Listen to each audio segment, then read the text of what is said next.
ដុំពពករសាត់ខ្យល់ផាត់មកគៀងកាយសំឡឹងមើលទៅឆ្ងាយនឹកស្ដាយរឿងអ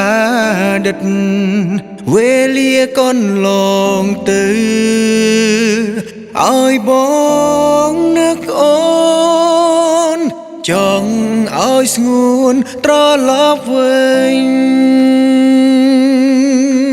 គ្មានសង្ឃឹមថាបានជីវ៉ាត្រឡប់ដូចដើមបងចង់ឃើញអូនណាវិលវិញមកបានទេបងនឹកអូនមានស្នេហ៍ធ្លាប់រួមរស់ក្បែរធ្លាប់មើលថែធ្លាប់ថ្នមបីតែក្តីសុខមួយនេះអូនបានយកឲ្យគេរួមរស់ក្តីសុខនឹងគេថ្មីបានជាថ្លៃអូនចាក់ចោលបងដុំពពករសា